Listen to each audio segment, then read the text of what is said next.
Hello guys, once again, good morning.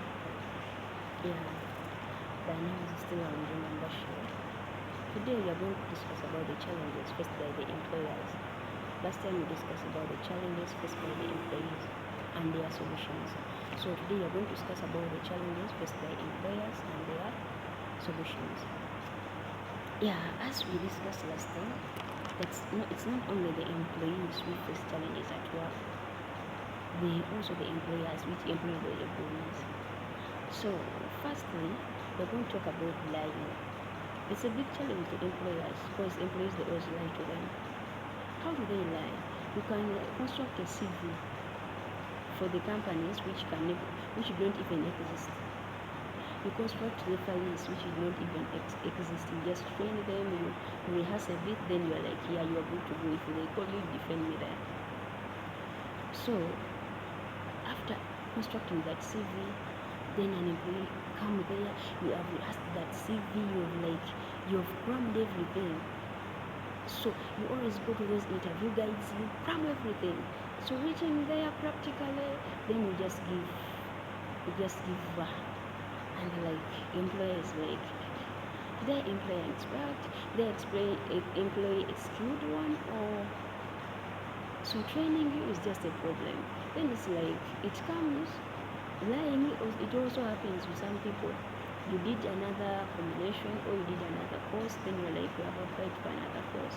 So training program comes in, then everything is hard for you to master because everything is different. It's like going for engineering. After engineering course, then you find an accounting job, you go for it. You've crammed everything, you have forged your CV, then you're like, I'm good to go.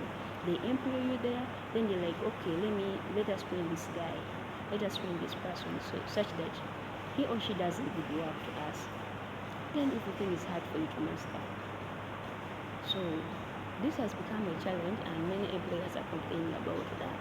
However much we dispute jobs to different people, but employers complain that the people you are disputing jobs to reconnect them, they are not legible.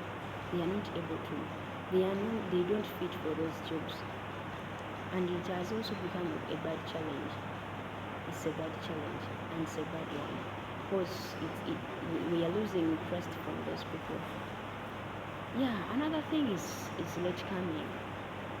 In a contract, you sign a contract and they also indicate the time someone is supposed to come at work. Let me say that if work starts at 8, so why do you reach at 8 exactly? Because they have indicated if work starts at 8, they don't mean that you have to come at 8.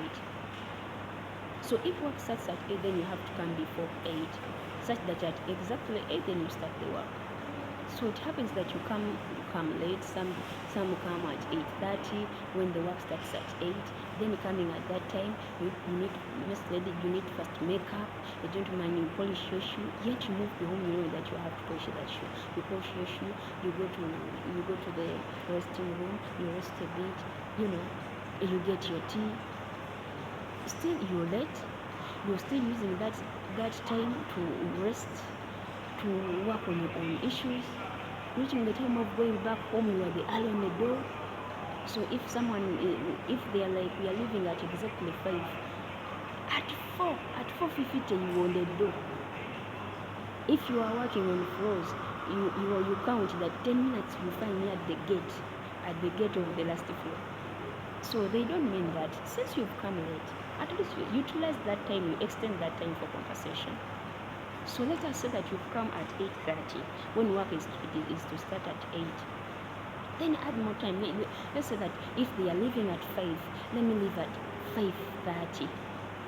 So there will be that fairness. An employer will say that, yeah, at least maybe that person doesn't want to come late, but just because of the situation, maybe he or she is leaving from far. But at least that person is going to compensate my time. So that's a challenge because people expect to work. They can even calculate tasks that they want this task to be done. Then they are not finished because of late coming. So it's a big challenge to those employers. Then it comes to age. They employ people who are aged than them. Someone is an employee at 30. Then they employ people of 50. Those people, they don't want to be cancelled. They don't want to be directed. You direct them that I want you to do this and this. Then like, yeah, I know my work. I know my work. You are not supposed to tell me what I have to do. You employ me to do your work. You are younger than me. You don't know anything. Fine, I don't know anything, but I'm the one who made this company exist. So which means I know something. So age is also a problem. Then it comes to those younger people, the slayers. You ask them, I want overtime today because you have too many work. But fine, I'm going to compensate for your overtime. Madam, for me, I'm going for outing. I have a date. I have this. I have a clinic. I don't have time for this. But we are building our company. An employer is trying to build a company with you. He's trying to create a future with you, such that another year to come, you are still having this job. So if that person is cutting strategies to see how you can survive with him or her, just try to abide. Try to be on the same page with that person, with the employer. This gives them a headache. So let us mean business. If it's time for work, we don't mind about age. If it's time for work, we don't mind about style. We don't mind about stage. Let us mean work. Because this has become also a big challenge to these people, the employers. Then we have another thing of laziness. People come at work and they make a working place a lodge. Someone has come in the morning, then you're like, I'm too tired, I have to fast rest. That person has come late, is resting for 30 minutes to an hour. After resting, starting working, is slow in his or her work. Someone has to go to the field, then it's like it's too much sunshine, I cannot move outside. Someone is too slow. So the tasks assigned in the day, they are not finished. So the tasks we are supposed to do in a day, you can do it for 2 to 3 days. So such laziness, people find it difficult to set up their companies. And some employers are like, no, let me sell this company. No, let me cut off employees. No, let me just close up this company. Just because of the challenges they face from the employees. So guys, always try to be considerate. So the solutions to these employers I'm going to give. Let me start with the lying party.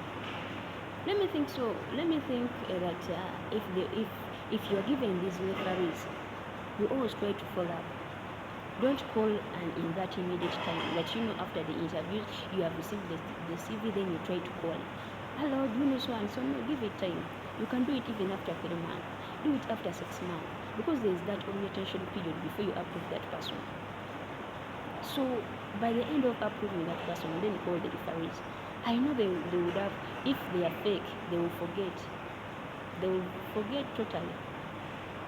So I think that's the good part of lying. And still, just ask things outside the box. Because if someone has a skill, or has a hint on that position, or has a skill on that position, even if you ask something outside the box, outside their CVs, they can say something. That's what I say. Then we talk about the age. How can you handle those people? First, you remind them about their duties and responsibilities. Secondly, remind them about the regulations of the company, the rules and regulations. Because if you do that, if you remind them with that, then which means there is consequences they have to follow if they fail to go by the rules and regulations. I think that's the good way to go.